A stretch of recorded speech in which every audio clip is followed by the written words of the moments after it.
Hello friends, GK गुरु education पर आप सभी का स्वागत है। आज का हमारा टॉपिक है अर्थशास्त्र यानी इकोनॉमिक्स। देखिए, काफ़ी महत्वपूर्ण टॉपिक है प्रतियोगी परीक्षा की दृष्टि से। तो आज के क्लास में हम अर्थशास्त्र से टॉप 100 क्वेश्चंस को डिस्कस करेंगे। सारे क्वेश्चन सेलेक्टेड और इम्पोर्टेंट हैं, इसलिए एक भी क्वेश्चन मिस नहीं करिएगा।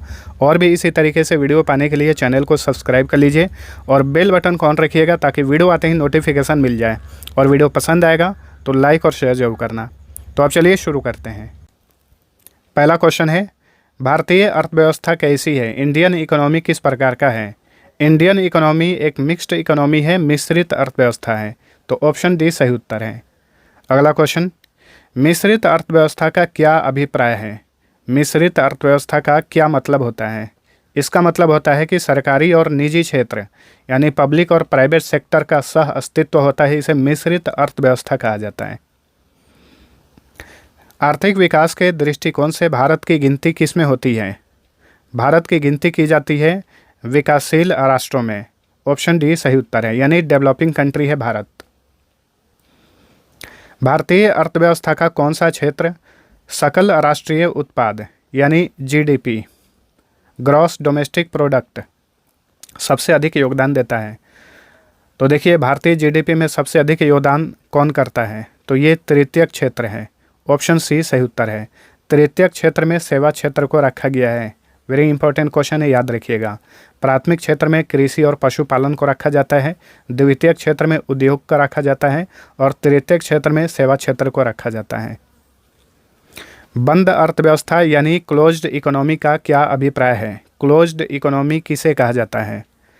न तो निर्यात और ना ही आयात होता है। जब किसी इकोनॉमी में, किसी कंट्री में निर्यात आयात दोनों बंद होता है, उसे क्लोज्ड इकोनॉमी कहा जाता है। ऐसी अर्थव्यवस्था को क्या कहते हैं जिसका विश्व से कोई भी संबंध नहीं होता है? तो इसे ही बंद अर्थव्यवस्था कहा जाता है। ना ही किसी कंट्री से आयात होता है, ना ही निर्यात होता है, इसे बंद अर्थव्यवस्था या क्लोज्ड इकोनॉमी कहा जाता है। भारतीय अर्थव्यवस्था के बारे में निम्न में से क्या सर्वाधिक उचित है? तो देखिए, भारत की अर्थव्यवस्था एक श्रम आधिक्य वाली अर्थव्यवस्था है।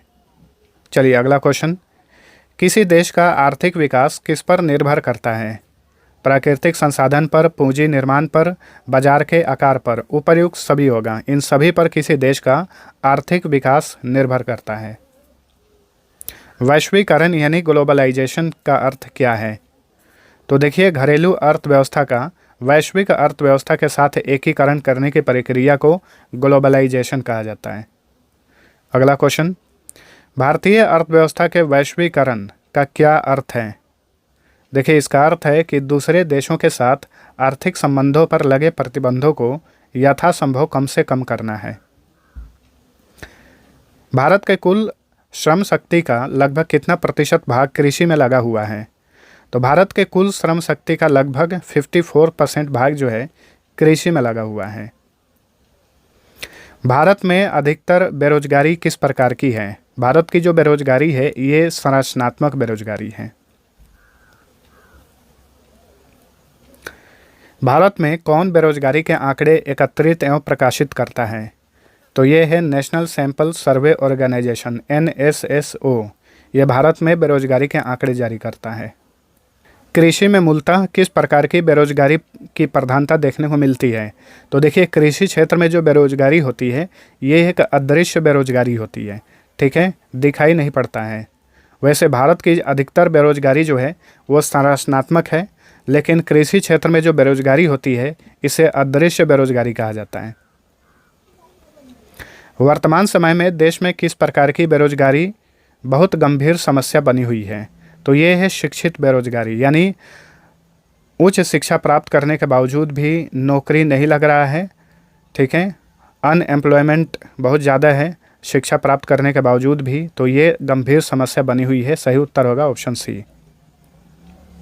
निम्नलिखित में से कौन भारत में गरीबी रेखा का निर्धारण करता है? तो ये है नीति आयोग। ठीक है, ऑप्शन डी सही उत्तर होगा। भारत में नीति आयोग गरीबी रेखा का निर्धारण करता है। नीति आयोग का प्रमुख कौन होता है, यानी अध्यक्ष कौन होता है? भारत का प्रधानमंत्री। अल्प विकसित देशों में गरीबी का मुख्य कारण क्या है? अल्प विकसित देशों में गरीबी का मुख्य कारण है आय में असमानता। भारत में निर्धनता के स्तर का आकलन किया जाता है। कैसे किया जाता है? परिवार के उपभोग व्यय के आधार पर। ठीक है, भारत में निर्धनता के स्तर का आकलन जो है परिवार के उपभोग व्यय के आधार पर किया जाता है। अगला क्वेश्चन, गरीबी उन्मूलन के लिए निम्नलिखित में से किस प्रधानमंत्री ने मूल रूप से 20 सूत्री कार्यक्रम प्रारंभ किए थे? तो ये इंदिरा गांधी थी। ठीक है, चलिए अगला क्वेश्चन, किस राज्य को अत्यधिक कुपोषण के कारण भारत का इथियोपिया कहा जाता है? इथियोपिया एक अफ्रीकी कंट्री है जो कि बहुत ही ज़्यादा कुपोषण से प्रभावित देश है। तो भारत में कुपोषण के कारण मध्य प्रदेश को भारत का इथियोपिया कहा जाता है। ठीक है, चलिए अगला क्वेश्चन, निम्नलिखित में से कौन सा एक सूचकांक भारत में गरीबी की तेजी की माप के लिए सबसे उपयुक्त है? तो ये है बहुआयामी गरीबी सूचकांक। ऑप्शन डी सही उत्तर होगा। निम्न में से कौन सा कार्यक्रम ग्रामीण भारत में गरीबी दूर करने के लिए शुरू किया गया था? चलिए देखते हैं। IRDP सही, ट्रीसेम सही होगा, NREP। देखिए सभी का फुल फॉर्म जान लीजिए, फुल फॉर्म इंपॉर्टेंट है। IRDP का फुल फॉर्म होगा integrated rural development programme. TRYSEM यानी training to rural youth for self employment. NREP का फुल फॉर्म होगा नेशनल रूरल एम्प्लॉयमेंट प्रोग्राम। ठीक है, तो देखिए ग्रामीण भारत में गरीबी दूर करने के लिए ये सभी प्रोग्राम शुरू किए गए थे। तो ऑप्शन डी। बहुआयामी निर्धनता सूचकांक में क्या शामिल किया जाता है? चलिए देखते हैं। स्वास्थ्य, शिक्षा, जीवन स्तर, इन सभी को शामिल किया जाता है। वर्ल्ड डेवलपमेंट रिपोर्ट किसका वार्षिक प्रकाशन है? यानी हर साल वर्ल्ड डेवलपमेंट रिपोर्ट कौन जारी करता है? तो ये जारी करता है IBRD, जो कि वर्ल्ड बैंक का ही एक शाखा है। IBRD का फुल फॉर्म होता है international bank for reconstruction and development. ठीक है, वर्ल्ड बैंक का एक शाखा है, इसी के द्वारा हर साल वर्ल्ड डेवलपमेंट रिपोर्ट प्रकाशित किया जाता है। IBRD का मुख्यालय कहाँ पर है? अमेरिका के वाशिंगटन DC में है। IMF यानी इंटरनेशनल मॉनेटरी फंड, इसका भी मुख्यालय वाशिंगटन DC में है। UNDP जो आप देख रहे हैं यूनाइटेड नेशन डेवलपमेंट प्रोग्राम, इसका मुख्यालय न्यूयॉर्क में है। WTO, देखिए WTO नाम से दो संगठन है, एक है world trade organisation. World trade organisation का मुख्यालय जिनेवा में है, और एक है world tourism organisation. World tourism organisation का मुख्यालय मैड्रिड में है, स्पेन की कैपिटल मैड्रिड में। मानव विकास सूचकांक को सर्वप्रथम किसने तैयार किया था?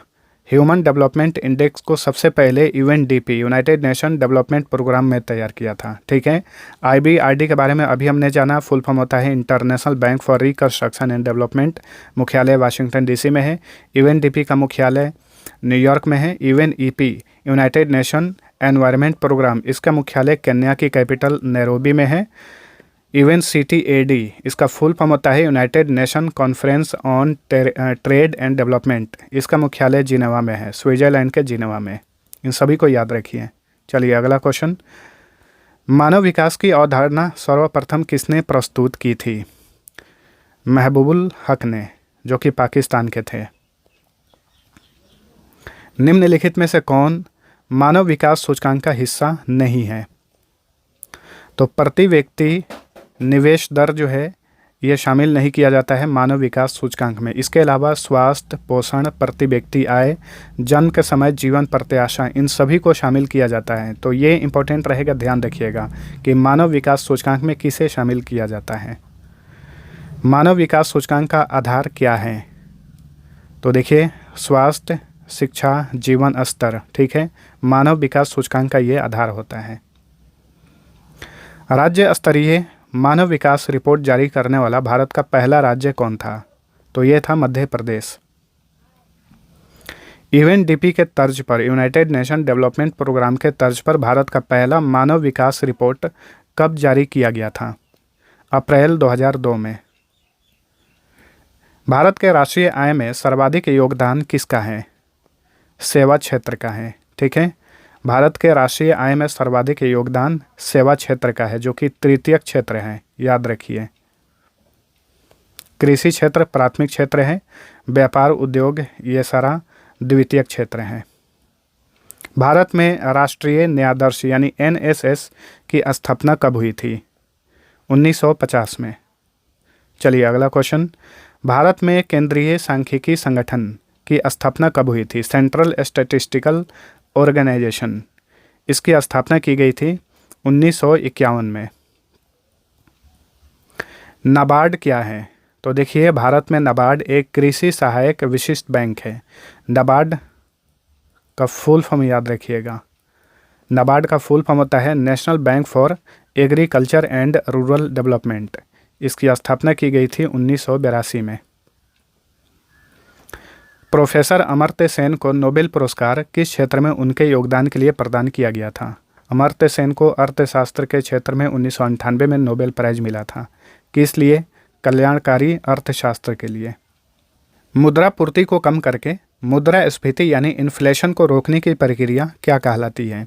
इसे विस्फीति यानी डिसइन्फ्लेशन कहा जाता है। चलिए अगला क्वेश्चन, राष्ट्रीय आय क्या है?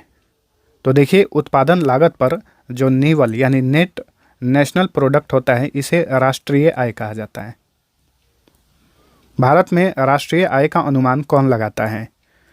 तो यह है केंद्रीय सांख्यिकी संगठन, सेंट्रल स्टैटिस्टिक्स ऑर्गेनाइजेशन। निम्न में से किस राज्य की प्रति व्यक्ति आय सबसे अधिक है? तो यह है गोवा राज्य। गोवा राज्य की प्रति व्यक्ति आय सबसे अधिक है, पर कैपिटा इनकम।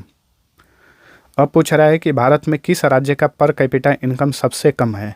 तो यह है बिहार।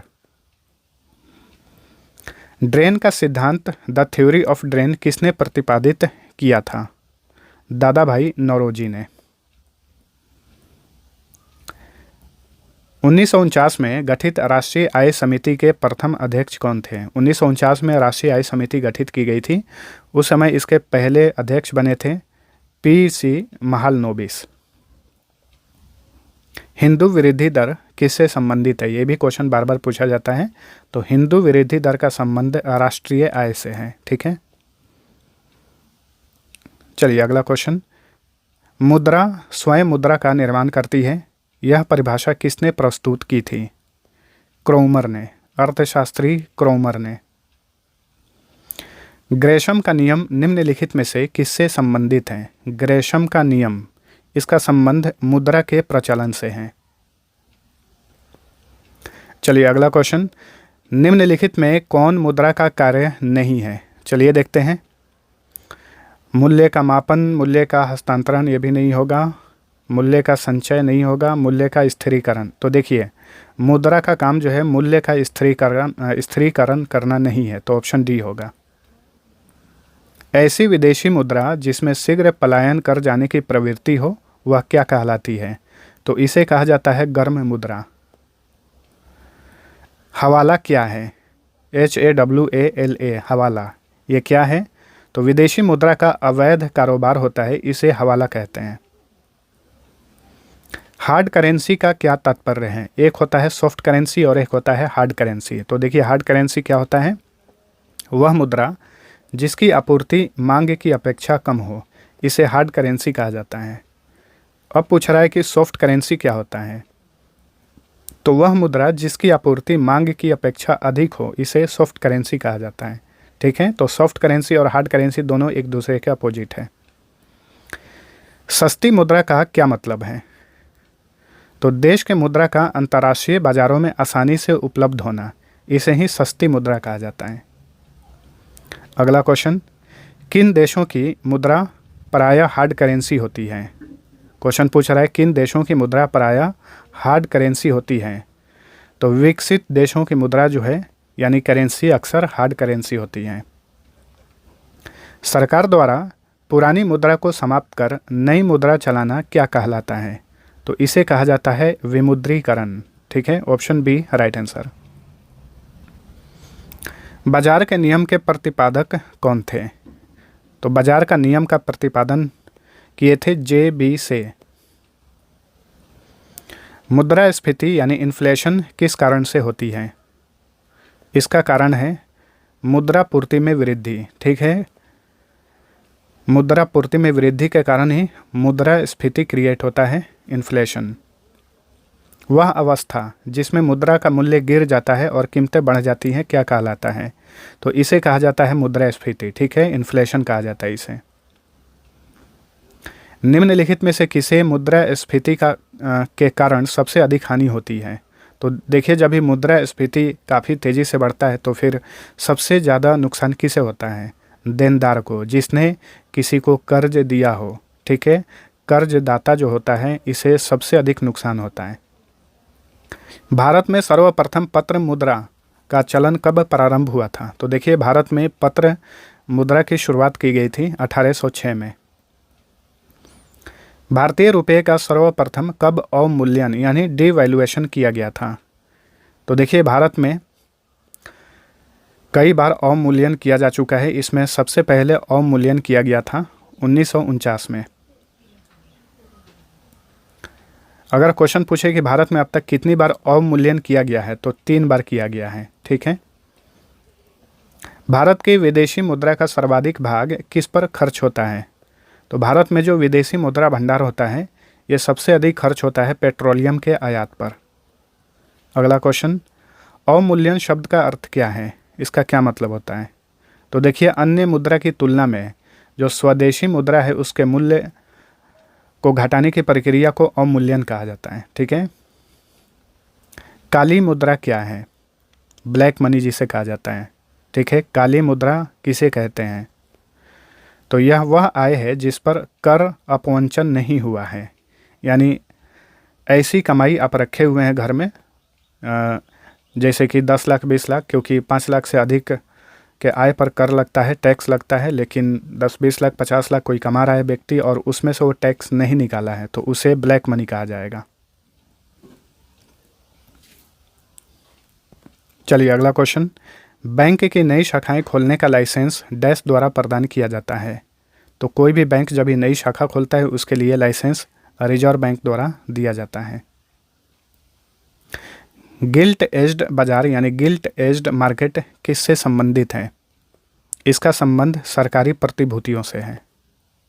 निम्नलिखित में से कौन सा कार्य रिजर्व बैंक ऑफ इंडिया का कार्य नहीं है? देखिए, रिजर्व बैंक ऑफ इंडिया ये भारत का केंद्रीय बैंक है। चलिए देखते हैं इसका कौन सा काम नहीं है। करेंसी नोट जारी करना, ये तो इसका काम है। मुद्रा योजना बनाना, ये भी काम है इसका। भारत के सभी बैंकों पर नियंत्रण रखना, आरबीआई सभी बैंकों पर नियंत्रण रखता है, ये भी सही है। निर्यातकर्ताओं को ऋण प्रदान करना, ये आरबीआई का काम नहीं है। चलिए अगला क्वेश्चन, केलकर समिति की सिफारिशों को ध्यान में रखते हुए कब से कोई नया क्षेत्रीय ग्रामीण बैंक स्थापित नहीं किया गया है? इसका सही उत्तर होगा अप्रैल 1987। अप्रैल 1987 से ही भारत में अभी तक कोई भी नया क्षेत्रीय ग्रामीण बैंक स्थापित नहीं किया गया है। भारत का आर्थिक सर्वेक्षण प्रत्येक वर्ष सरकारी तौर पर किसके द्वारा प्रकाशित किया जाता है? तो हर साल आर्थिक सर्वेक्षण ये वित्त मंत्रालय के द्वारा प्रकाशित होता है। चलिए अगला क्वेश्चन, वह भारतीय राज्य या केंद्र शासित प्रदेश कौन है जिसका वित्तीय लेन देन भारतीय रिजर्व बैंक के माध्यम से नहीं होता? तो यह है जम्मू कश्मीर। चलिए अगला क्वेश्चन, भारतीय रिजर्व बैंक की लेखा वर्ष की अवधि क्या है? तो भारतीय रिजर्व बैंक की लेखा वर्ष की अवधि होती है जुलाई से जून। अक्सर आप सुनते होंगे वित्तीय वर्ष अप्रैल से मार्च के बीच में होता है किसी भी, एक्चुअली भारत का जो वित्तीय वर्ष है ये अप्रैल से मार्च है, लेकिन जो भारतीय रिजर्व बैंक है इसका वित्तीय वर्ष जुलाई से जून होता है। ठीक है। 10 रुपये के नोट पर किसके हस्ताक्षर होते हैं? तो यहाँ पे एक ट्रिक बता दे रहा हूँ। 1 रुपये का नोट छोड़कर 2 रुपये से ऊपर के जितने भी नोट हैं सभी पर आरबीआई के गवर्नर का हस्ताक्षर होता है और 1 रुपये के नोट पर केंद्रीय वित्त सचिव का हस्ताक्षर होता है। तो यहाँ पे पूछ रहा है 10 रुपये के नोट पर, कंफ्यूज करने के लिए।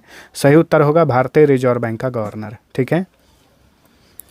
भारत के 1 रुपये के नोट पर किसका हस्ताक्षर होता है? केंद्रीय वित्त सचिव का। विदेशी बैंकों में किस विदेशी बैंक की शाखाएं भारत में सबसे अधिक हैं? तो यह है स्टैंडर्ड चार्टर्ड बैंक, जो कि ब्रिटेन का बैंक है। विदेशी बैंकों में इसी बैंक का सबसे अधिक शाखा भारत में है। भारत का सबसे बड़ा व्यापारिक बैंक कौन सा है? तो यह है स्टेट बैंक ऑफ इंडिया। अगर क्वेश्चन पूछे कि भारत का सबसे बड़ा बैंक कौन सा है, ऑप्शन में आरबीआई दे तो आरबीआई सही उत्तर होगा। अगर क्वेश्चन पूछे कि भारत का सबसे बड़ा व्यापारिक बैंक कौन सा है, तो ये एसबीआई है। ठीक है। राष्ट्रीयकरण से पहले भारतीय स्टेट बैंक का क्या नाम था? तो देखिए स्टेट बैंक ऑफ इंडिया का राष्ट्रीयकरण किया गया था 1955 में। इससे पहले इसका नाम हुआ करता था imperial bank of India. RBI के नोट निर्गमन विभाग के पास हर समय कम से कम कितने मूल्य का स्वर्ण कोष यानी गोल्ड रिजर्व रहना चाहिए? कम से कम 115 करोड़ रुपए का गोल्ड रिजर्व रहना चाहिए आरबीआई के पास, ठीक है। मध्य प्रदेश में करेंसी प्रिंटिंग प्रेस कहाँ पर स्थित है? तो ये देवास में है। चलिए अगला क्वेश्चन, भारतीय करेंसी नोटों के पिछले भाग पर कितनी भाषाएं मुद्रित होती हैं? सही उत्तर होगा 15। भारत में सर्वप्रथम किसने म्यूचुअल फंड प्रारंभ किया था? यूटीआई ने। यूटीआई का फुल फॉर्म होगा यूनिट ट्रस्ट ऑफ इंडिया ने। यूटीआई की स्थापना हुई थी 1964 में। यूटीआई का अब नया नाम क्या है? Axis bank.